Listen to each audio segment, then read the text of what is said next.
Ele ficou de frente, cara a cara, com o ministro Alexandre de Moraes. Cid chegou ao STF por volta de 1h30 da tarde e o ministro quis saber dele diretamente detalhes do plano armado para pegar o ministro, o presidente e o vice. Mauro Cid negou que soubesse de qualquer armação nesse sentido.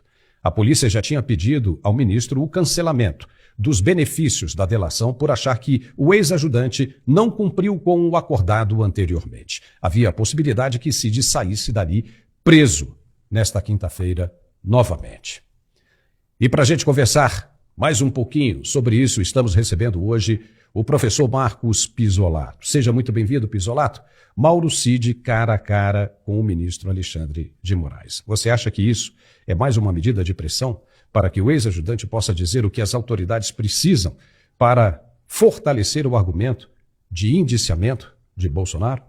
Seja bem-vindo. Obrigado, Paulo. Saudações à nossa audiência. Olha, eu vou começar tranquilizando a nossa audiência, porque não há mal que perdure para sempre. O problema é a distância entre a escuridão que a gente está entrando agora e até a volta da luz, o retorno da luz no futuro.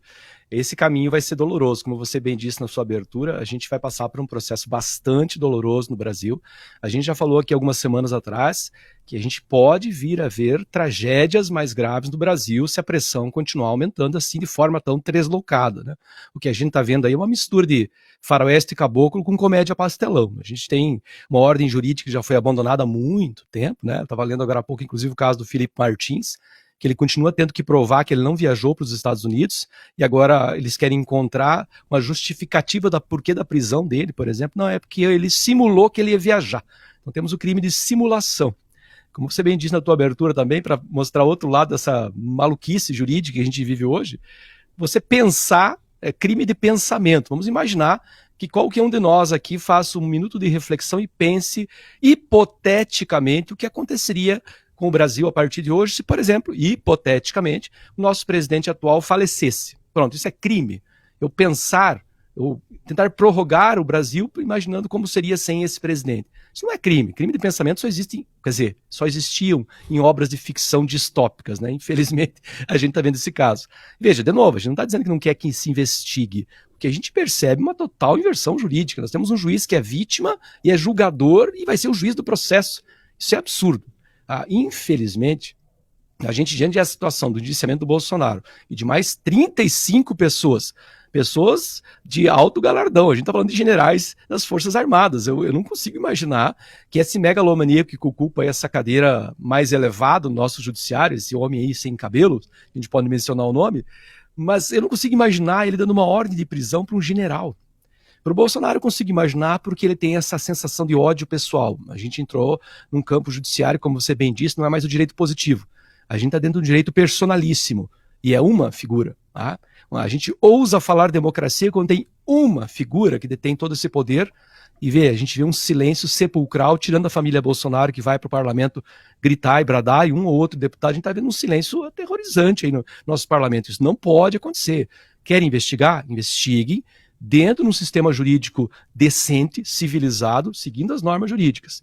E outro, o que você também mencionou na sua abertura, por que agora, né? Porque a gente fica sempre muito espantado com o timing dessas revelações, né?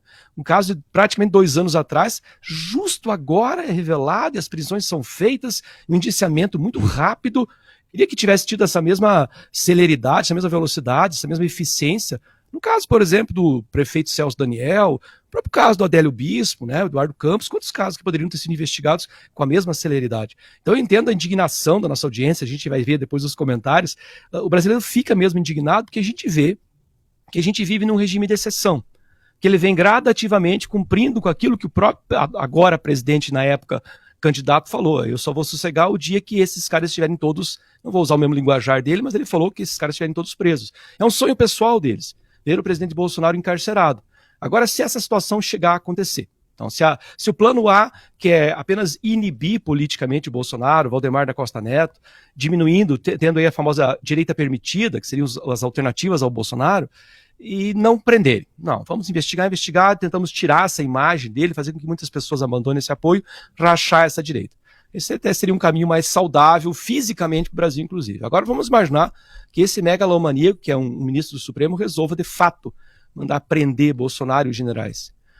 é possível imaginar, eu torceria para que caso isso acontecesse, a gente não descambasse para violência física. Mas eu não consigo imaginar generais sendo presos sem um processo legal transparente, com um juiz que é vítima e julgador ao mesmo tempo, e todos os quartéis silenciando. Mais pressão sobre uma população que já demonstrou, como o caso do tio França, né?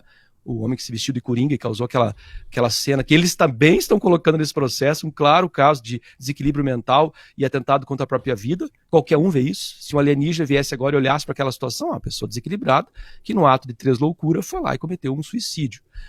E colocar isso nessa panela, e associar isso ao próprio ex-presidente e aos generais, é tudo tão louco, tudo tão absurdo, que a gente fica até espantado de ter que explicar isso. Isso só faz sentido na mente de pessoas vingativas, como é o caso, infelizmente, desse ministro aí, que ao que tudo indica, já tem até o veredito pronto, né? Olha, tudo isso é muito preocupante. E o que você está dizendo aí, acreditamos que parte disso, né, se deve à anuência e, vamos dizer, a pasmeira, como a gente costumava dizer aí no interior, por parte do comandante do Exército, né, que deixa tudo correr assim, né? Ou seja, o senhor Tomás Paiva, antigamente, para você pegar um oficial da ativa, você tinha que ir ao STM, né? Ou seja, ninguém da Justiça Civil poderia interferir nisso, né? Então, para que serve o STM? Para que funciona, né, o Superior Tribunal Militar? Não tem razão para existir. Talvez esteja aí agora a oportunidade que faltava para se cancelar esse tribunal, que muito se queria no passado e não conseguiram, porque ele gasta muito. E serve para quê? Uma vez que você hoje pode pegar oficiais da ativa, você também pode julgar casos de soldados transportando entorpecentes, né, ou insubordinação dentro dos próprios quartéis. Todos aqueles crimes que são julgados pelo STM podem sim ser julgados pela Justiça Comum. Isso está sendo provado agora. E se está sendo provado agora, qual é, de novo, a razão de se ter o STM dentro da Justiça brasileira? Não faz o menor sentido. E mais, Pisolato, ou seja, em outras épocas, o comandante do Exército deveria fazer valer o que está escrito na Constituição. E sabe o que buga a minha cabeça? O que eu não consigo entender, entra e eu fico confuso. Vou dormir tarde pensando naquilo que você aprende nos livros de direito, você está lendo ali, ou seja, se você é vítima, você está impedido de participar daquele processo de investigação e de condenação, né, de análise da situação.